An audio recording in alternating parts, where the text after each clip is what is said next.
এখন আর তুমি তো একা নও, যে আসছে তার জন্য তোমাকে ভালো থাকতে হবে, বুঝতে পেরেছো?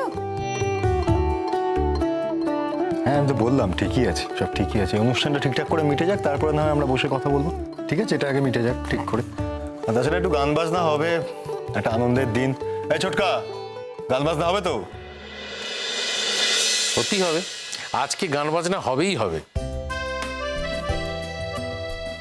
কি জানেন তো দাদা, আমি ভেবে দেখলাম যে ওরা দুজন যদি সারা জীবন একসঙ্গে ভালো থাকে তো আমার ভালোই। তাই বিয়েটায় রাজি হলাম। আমি আর কদিনই বা আছি বলুন তো? তাছাড়া বিয়েটাও তো অর্ধেক হয়ে গিয়েছিল, এটুকুই বাকি ছিল। তুই ঠকবে না এইটুকু তোমায় বলতে পারি। ঠকা জেতার তো প্রশ্ন পড়ে দাদা। গুড্ডি তো বিয়ের পর এমনিতেও আর থাকবে না, চলে যাবে। যেখানেই চলে যাক, ও তো আপনাদের বাড়ির বউ, ফিরতে তো হবেই। আর মানুষ কাজের সূত্রে বাইরে যায়, আবার ফিরে আসে, ঘরে তো তাকে ফিরতেই হয়।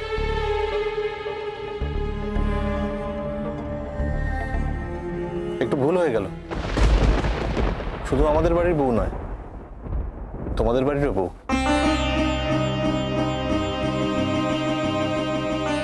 এই বাড়ির বউ মানে চ্যাটার্জি বাড়ির বউ। একদম ঠিক। আমার তো সব থেকে এটাই ভালো লাগছে যে এই চ্যাটার্জি বাড়ির বউ হয়েও একদিন এসেছিল, আর এই চ্যাটার্জি বাড়ির বউ হয়েই থেকে গেল। সব সত্যিটা তোমরা যদি জানতে, তাহলে এই কথাটা বলতে না। এসব কথা এখন থাক না, বিয়ের অনুষ্ঠানটা চলছে, চলতে দাও।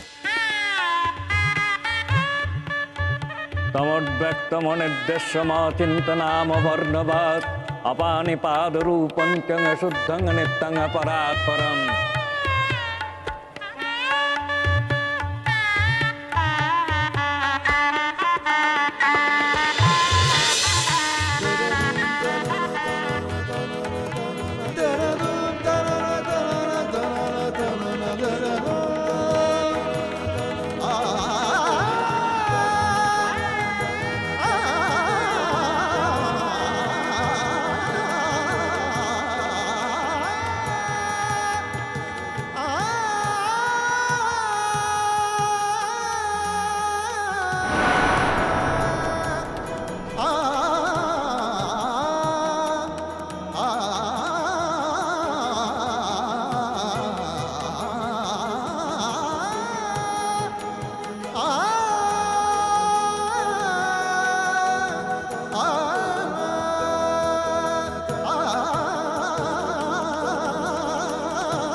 ज्वलन्तौ दासनं तिथिकरणमुहूर्त कालचक्रविभा।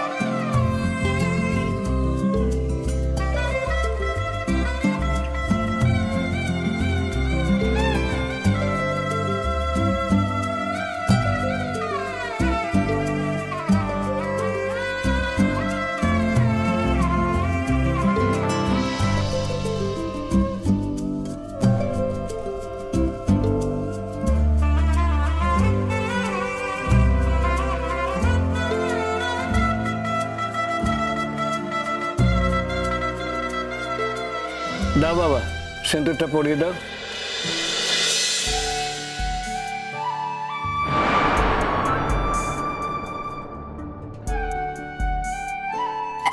এক মিনিট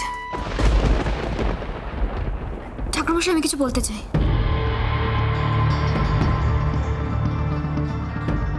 আবার কি কথা রে? এখন আর কোনো কথা টথা বলিস না, বিয়ে হয়ে যাক তারপর। চিন্তা নেই জেঠুমণি,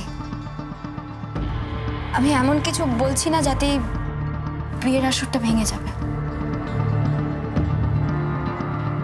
আসলে আমাদের বিয়েতে রিচুয়ালটা একটু আলাদা। বাবুজির মুখে শুনেছি আমাদের বিয়েতে আসলে বর সিঁদুরদান করায় না, কন্যাকে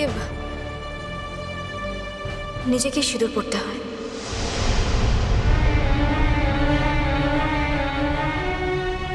ওমা, সে কি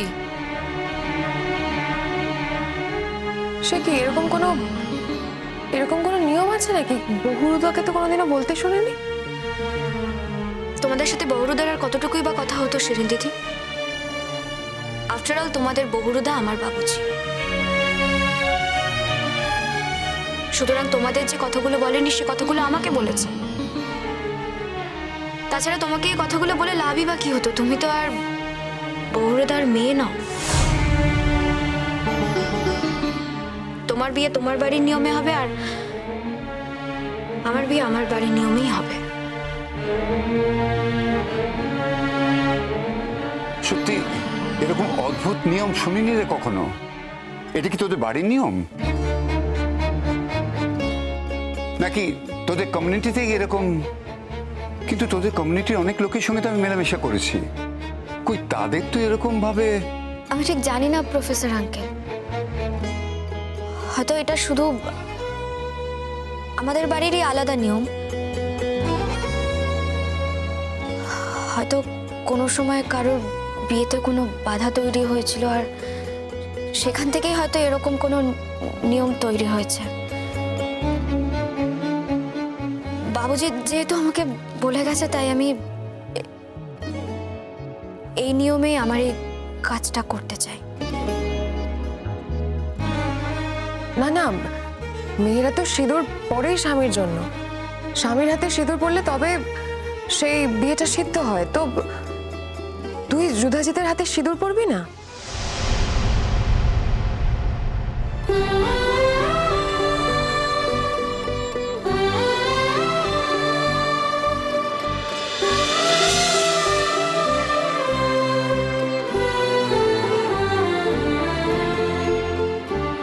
সিঁদুর পড়ালেই তো আর সব বিয়ে সিদ্ধ হয় না শিরিন দিদি, এটা তুমিও খুব ভালো করে জানো।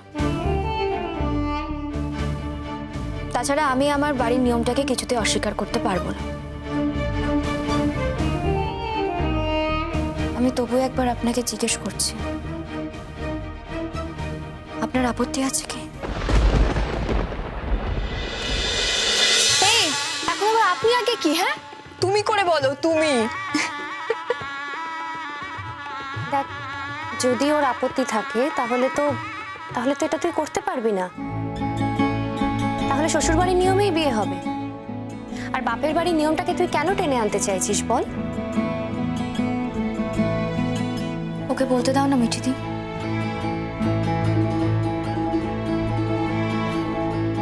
না, আমার আপত্তির কি আছে? এটা যদি কোনো সংস্কারের মতো হয়ে থাকে তাহলে থাক।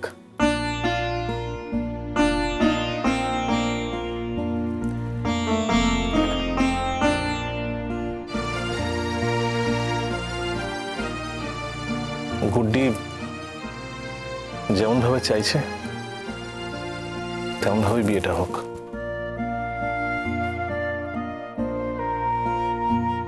কি যে সব নিয়ম কানুন! তোমার বাবা বেঁচে থাকলে ওনার সঙ্গে কথা বলে আমরা এখন নিয়মটা হয়তো বদলাতে পারতাম। এখন তো আর সেই সুযোগও নেই। তুমি নিশ্চিন্তে থাকো আন্টি, এর উপর কিছু নির্ভর করে না। বিয়েতে মঙ্গল অমঙ্গল কে সিঁদুর পরালো, স্বামী পরালো না স্ত্রী নিজে থেকেই পড়লো, তার উপর তো কিছু নির্ভর করে না আন্টি। যেটাই হোক ঠাকুরমশাই কিন্তু এবার তাড়া দিচ্ছেন, কাজটা আমরা কাজটা সেরে ফেলা হোক।